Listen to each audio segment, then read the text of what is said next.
At 2 a.m., my fiancé's brother texted me, "You deserve better."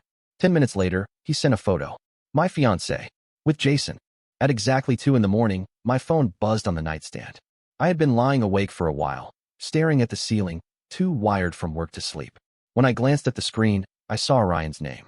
It surprised me. Chloe's younger brother was not someone who reached out to me often. In fact, I could count the number of times he'd texted me directly on one hand. The message he sent was short: "You deserve better." For a moment, I thought it was some mistake, maybe a late-night drunk text meant for someone else. But 10 minutes later, another message came through, and this time it wasn't words. It was a photo. The image was burned into my mind the second I opened it. Chloe, my fiancée, the woman I had been planning to build a life with, was in bed. She wasn't alone. Jason, someone I had considered a friend, was right there beside her. His grin was smug, careless, the kind of expression of a man who thought he'd gotten away with something. Chloe wasn't asleep or caught off guard. She was laughing, looking directly at him, her hair messy, her body uncovered just enough that there was no mistaking what was happening. The timestamp left no room for excuses. It was recent, within the hour. I just sat there, staring at the photo, feeling my chest tighten. There was no rush of denial, no desperate attempt to explain it away. Deep down, part of me had known. Over the last few months, I had noticed late-night study groups, sudden errands, and phone calls taken in another room. There were receipts that didn't make sense, lipstick I didn't recognize left in her bag. I had chosen to ignore it, convincing myself she was busy, tired, stressed. But the evidence was undeniable now, and it hit like a sledgehammer. What stuck with me more than the image itself was the first message Ryan sent. "You deserve better." He hadn't led with the photo. He had wanted to tell me something, and the photo was only proof. The impulse to get up, grab my keys, and drive straight to wherever she was nearly overwhelmed me. I could already picture myself barging into the apartment, ripping the covers away, demanding an explanation. But I didn't move. I stayed frozen in place, gripping the phone so tightly my fingers hurt. Something told me not to act. Maybe it was exhaustion from another 14-hour day in the kitchen. Maybe it was the fact that Ryan, of all people, had chosen this moment to send the truth. Whatever the reason, I lay back on the bed, heart racing, and let the fury simmer. I didn't reply to Ryan. I didn't reply to anyone. I just stared at the dark until the sun began to rise, turning the blinds a pale gray. When Chloe came home the next morning, she carried herself the same way she always did after these supposed nights with her friends. Her hair was brushed, her makeup freshly done, and she walked into the apartment with a coffee cup in hand like nothing was unusual. She said she'd been up all night helping a friend cram for exams. She told me how exhausting it was, how they needed more caffeine just to keep going. She kissed me on the cheek, asked if I wanted to order food later, and plopped onto the couch like nothing had happened. I answered with a smile. I nodded. I kept my voice calm, steady, ordinary. Inside, though, I knew something had shifted. I couldn't look at her the same way anymore. Every little laugh sounded hollow. Every glance felt rehearsed. And every excuse from the past played in my mind on repeat. I had loved Chloe fiercely when we first met. She had this ability to make me feel like I was the only person in the room. She listened, encouraged my dream of opening my own restaurant, and told me she wanted to be there when I made it big. She said she wanted to grow old with me, to be the one standing beside me through everything. But that illusion had been chipped away slowly, and now it was shattered completely. The truth had been staring me in the face, and I had chosen not to see it. That night, I made no confrontation. I didn't bring up the photo. I didn't accuse her. I didn't even let my expression slip. Instead, I sat on the couch beside her while she scrolled through her phone, pretending to watch television, while inside me a cold calculation was beginning to form. It wasn't just Chloe who disgusted me. It was Jason too, and maybe more than both of them. It was Ryan's role that unsettled me most. Why would he send that message? Why would a brother expose his own sister? There had to be more to it. The next evening, Chloe claimed she was going out again, this time with college friends. She dressed with more effort than usual, pulling out a dress I hadn't seen in months. She spun once in the mirror, smiling as though waiting for my reaction. I told her she looked beautiful. I even leaned in and kissed her forehead. She left in high spirits, thinking I was completely oblivious. The moment the door shut, I picked up my phone and messaged Ryan. I told him we needed to talk. His response was immediate, almost like he'd been waiting for it. Finally, we met at a bar downtown that same night. Ryan was already drinking when I arrived. His eyes had that sharp, restless look of someone carrying too many secrets. When I sat across from him, he didn't waste time. He told me this wasn't the first time Chloe had done something like this. He said she had always been manipulative, even as a teenager. She used people, pulled strings, and left chaos behind. Their parents covered for her, blaming the men in her life or writing off her behavior as immaturity. Ryan described years of being overlooked while his sister charmed her way into everything she wanted. He admitted he had resented her for it, hated the way she played everyone, including me. According to him, Jason was just the latest in a string. She didn't love him, not really. She didn't love anyone. She loved what people gave her: status, money, attention. Ryan's words came fast, bitter, and heavy with old anger. He said he sent me the photo because he was tired of protecting her. He wanted to see her exposed for who she really was. He wanted her downfall. Listening to him, I felt something strange. It wasn't exactly shock, because some part of me already knew the truth. It wasn't even betrayal anymore, because that wound had been cauterized by the photo. What I felt instead was clarity. The rage that had burned inside me the night before settled into something colder. Ryan was right. Confronting her immediately would only let her twist the story, cry her way out, and leave me questioning myself. If I wanted this to end in a way that gave me peace, I had to let her walk straight into her own trap. By the time I left that bar, I had decided. I wasn't going to storm out, I wasn't going to beg for answers, and I wasn't going to give her the chance to play the victim. I was going to wait. And when the time was right, I would make sure Chloe burned every bridge she thought she owned. When I got back home that night, Chloe was already curled up on the couch in her pajamas, her phone glowing in her hand. She asked how my shift went, whether I'd eaten, and whether I wanted to watch a movie before bed. Her tone was sweet, casual, almost perfect. I sat beside her, smiled, and told her I was tired. She leaned her head on my shoulder like nothing had changed. And maybe nothing had changed for her. But for me, that was the moment everything shifted. I wasn't her fiancé anymore. I was the shadow waiting for the right moment to strike. The morning after my talk with Ryan, I went into work at the restaurant with my mind still buzzing. My body chopped vegetables and stirred sauces on autopilot, but my head was elsewhere. I replayed every moment of the conversation. His bitterness had been raw, unfiltered. He didn't just dislike his sister, he despised her. And he wanted me to use that hatred as fuel. That thought gnawed at me. It meant I wasn't just a victim in this anymore. I had a partner. A strange, unlikely one, but a partner all the same. At home, Chloe carried on as if nothing was wrong. She filled the apartment with chatter about brunches, wedding Pinterest boards, and the dream venue she wanted. Her parents, Thomas and Margaret, called constantly, pressing me about deposits and contracts. They framed it all like tradition. The groom was expected to pay. They reminded me of how much Chloe had sacrificed to support my career and how it was time I showed I could provide stability. I said yes to everything. Outwardly, I played the role of the eager fiancé, nodding, smiling, agreeing to look at numbers. Inside, I filed every request away, already imagining how I could use it later. Ryan reached out again, this time sober. He asked me to meet him at his apartment. It was a stark contrast to Chloe's curated life. His space was messy, filled with old pizza boxes and stacks of video games, but it felt honest. He laid out years of resentment that had built up in silence. He reminded me of times Chloe had forgotten birthdays, stolen money from their parents, lied about being with friends when she was really out with men. He told me about the boyfriends who had come and gone. Each one left broke, bitter, or ashamed. Their parents had always patched things up, excusing Chloe's behavior as mistakes. They had convinced themselves she was destined for better things, and it was everyone else's fault she stumbled. It wasn't news that Chloe could be manipulative, but hearing it laid out like a pattern was different. This wasn't an isolated betrayal with Jason. This was who she was, and had always been. Over the next few weeks, I sharpened my focus. I didn't pry or stalk. I didn't snoop through her phone or follow her. Instead, I watched how she behaved when she thought I was oblivious. She started slipping more often, speaking with Jason on calls she claimed were with colleagues, disappearing for hours with vague explanations. One night she came home tipsy, and the way she laughed while scrolling her phone gave everything away.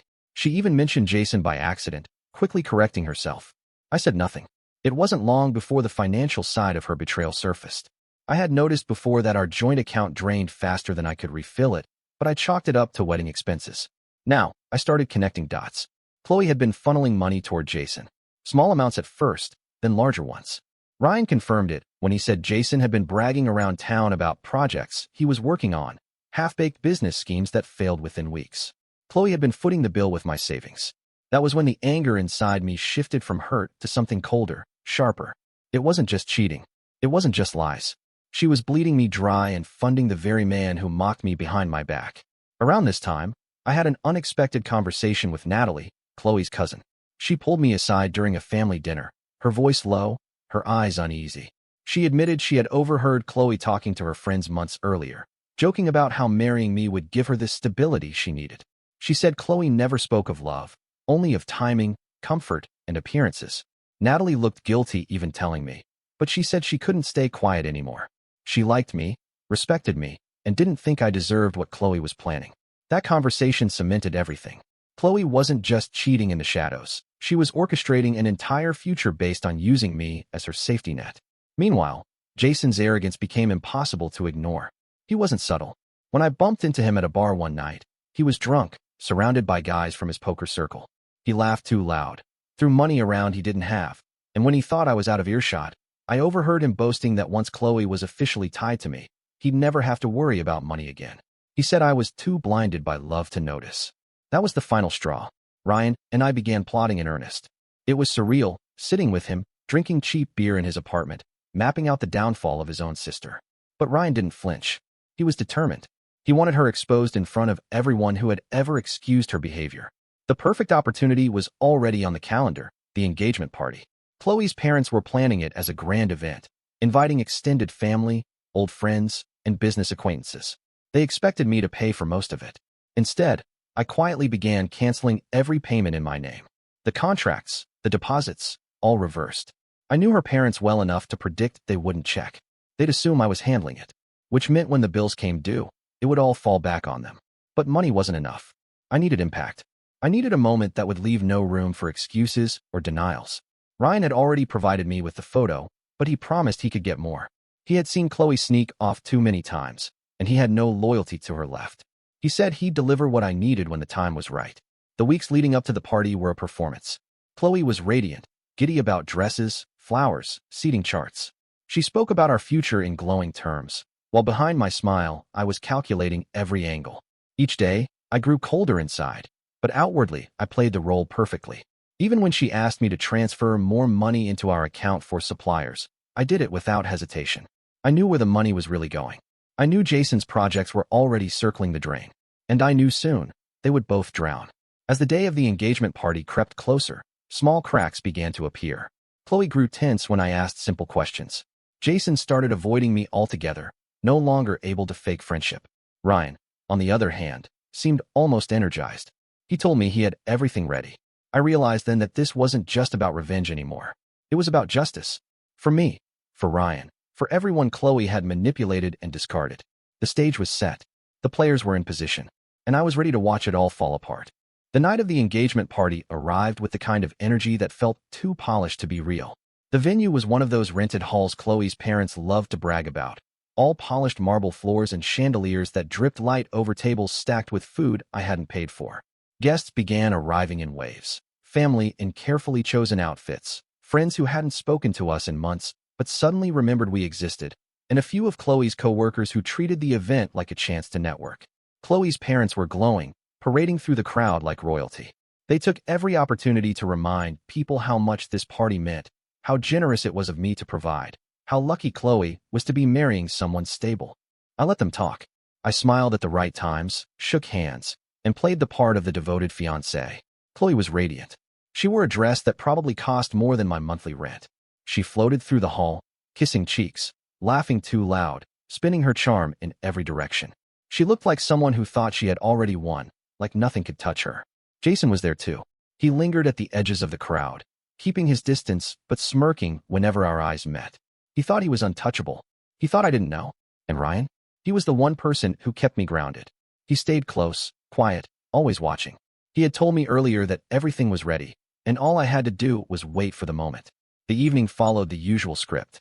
Speeches, toasts, polite laughter.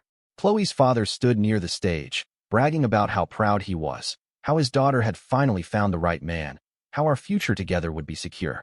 His words dripped with the same arrogance I had grown used to. In his eyes, I wasn't just a person, I was a financial solution, a symbol of security he could show off to his friends. I looked around the room and saw faces glowing with wine and false cheer, people who would have sworn they supported us, people who would turn on me in an instant if Chloe spun the right story. I stayed calm, because I knew what was coming. The signal came quietly. Ryan moved behind the stage, carrying the small projector he had tucked away. While Chloe's parents rambled on about family legacy, Ryan connected his phone and loaded the images. It began with silence. The lights dimmed, the projector flickered to life, and suddenly the wall behind the stage wasn't blank anymore. The photo filled the screen. Chloe in bed, laughing. Jason beside her, grinning like a fool. For a moment, no one breathed. Then the room erupted. Guests gasped. Hands flew to mouths. Whispers tore through the crowd. Someone dropped a glass that shattered across the floor. Chloe spun toward the screen, her face draining of color, her hands trembling as though she could will the image away. Jason froze, his smirk evaporating. Then, unbelievably, he tried to laugh it off, waving his hand as though it were some kind of joke. But the timestamp glared at everyone. The reality couldn't be denied. Chloe stammered excuses, her voice sharp, frantic, but no one was listening. The image spoke louder than any defense. And then Ryan stepped out from behind the stage. His voice cut through the noise. He told everyone exactly what had been happening, how long it had been going on, how Chloe had used me and bled me dry while sneaking around with Jason. His words were cold, measured, each one landing like a blade. The crowd turned against her instantly. Whispers became accusations. Her friends stepped back, distancing themselves. Extended family looked at her with disgust. Chloe's parents tried to intervene, insisting it was a mistake, a misunderstanding, anything to preserve their image. They demanded the projector be turned off, but it was too late. The damage was done. I didn't raise my voice. I didn't need to. When the room finally quieted, I simply explained that I had canceled every payment in my name weeks ago. The venue, the catering, the decorations, none of it had been funded by me. Every bill was now tied directly to her parents. The shock on their faces was almost satisfying enough on its own. Thomas went pale, Margaret stumbled against a chair. They had been bragging all night about my generosity, and now the reality hit them in front of everyone. Their carefully curated reputation cracked in an instant. Chloe screamed at Ryan, lunging toward him with fury. She accused him of betrayal, of trying to ruin her life. Ryan didn't flinch. He simply stared back at her, calm in the chaos, almost satisfied. Jason chose that moment to slip out the back, disappearing into the night without a word. He left Chloe to collapse in the wreckage alone. The hall dissolved into chaos. Guests whispered harshly as they left in clusters, unwilling to be caught in the scandal any longer. The carefully planned celebration turned into a mass exodus, the food untouched, the music silent, the decorations suddenly absurd in the wreckage of what had been exposed. Chloe's parents turned their anger on me, spitting accusations that I had humiliated them, that I had orchestrated this spectacle. But I reminded them calmly that I hadn't lied, I hadn't cheated, and I hadn't stolen. Their daughter had done that. All I had done was step back and let the truth reveal itself. By the end of the night, the once crowded hall was nearly empty. Only Ryan and I remained near the stage, standing amid the ruins of shattered glass and half-eaten desserts. Chloe was gone, vanished with her parents who dragged her out in disgrace. Ryan handed me the projector and told me this was just the beginning. And I believed him. That night, lying in my bed, I didn't feel peace. Not yet. The satisfaction of exposing Chloe was sharp, but it wasn't complete. She had built her life on manipulation, and tearing down one night didn't erase the years of damage she had caused. But it was a start, and the fallout was only beginning. The morning after the engagement party, my phone was flooded with messages. Some were from guests who wanted to confirm what they had seen, others from mutual friends who pretended to be shocked, though I suspected they had always known Chloe was capable of this. What surprised me was how quickly the story spread beyond our circle. By noon, it had reached co-workers, acquaintances, even distant relatives I hadn't spoken to in years. Chloe's carefully cultivated image crumbled overnight. She had spent years convincing everyone she was the perfect daughter, the perfect fiancée, the perfect woman. In less than 24 hours, her reputation was in ruins. I didn't answer most of the messages. I didn't need to defend myself. The photo had spoken for me. Chloe tried reaching out first through texts, then calls. Each one escalated in tone. At first, she begged, insisting it wasn't what it looked like, swearing Jason meant nothing. When that didn't work, she turned to anger, accusing me of betrayal for humiliating her publicly. By the third day, her messages grew desperate again, promising she would make things right if I gave her another chance. I ignored them all. Jason vanished almost immediately after the party. He didn't answer her calls or mine. He didn't show up at his usual hangouts. Rumors began to swirl that he had taken loans he couldn't repay, that the money Chloe funneled into his business projects was already gone. Within weeks, his name came up in conversations about fraud at his workplace. His arrogance had caught up with him, and people who once laughed at his jokes now wanted nothing to do with him. One night, Ryan told me Jason had been spotted leaving town, carrying nothing but a duffel bag. No goodbye, no explanation, just running from the mess he created. Chloe's parents were hit harder than anyone. The bills from the engagement party landed on their doorstep within days. They had assumed I was covering everything. Instead, their names were on every contract. The cost of the venue, the catering, the decorations, even the last-minute extras Chloe had demanded, all of it was their responsibility. Thomas called me, his voice trembling with rage. He accused me of tricking them, of planning the whole thing just to embarrass their family. I reminded him calmly that I had never promised to pay for anything. He and his wife had assumed, and they had never once asked directly. They had built their pride on appearances, and now they were forced to pay for it. Within weeks, their finances cracked. Margaret was forced to cancel her social club membership. Thomas had to sell a car he loved. Their friends whispered about them behind their backs, mocking the hypocrisy of a family that bragged about wealth while drowning in debt. For people like them, humiliation was worse than bankruptcy. Chloe's spiral was the most brutal to watch. Jason abandoned her, her parents turned cold, and her friends distanced themselves quickly. Without their support, she floundered. The company she worked for quietly pushed her out, citing restructuring, though everyone knew they wanted to avoid the scandal attached to her name. I heard from Natalie that Chloe had been forced to move into a tiny apartment on the outskirts of town. She was seen working at a boutique for minimum wage, her glamorous lifestyle gone. Natalie told me she couldn't even look Chloe in the eye anymore. She said her cousin carried herself like a ghost of who she used to be. I didn't feel pity. She had built her life on lies, and the collapse was inevitable. For me, life became strangely quiet. The storm had passed, and in its wake was a calm I hadn't felt in years. Ryan and I grew closer, bound by the strange alliance we had formed. At first, it was awkward. He admitted he hadn't cared for me much before, that he thought I was just another one of Chloe's victims waiting to be chewed up and spit out. But when I didn't fold under the weight of her betrayal, his respect grew. Together, we started talking about building something new. I had always dreamed of opening my own restaurant, but money had been tight.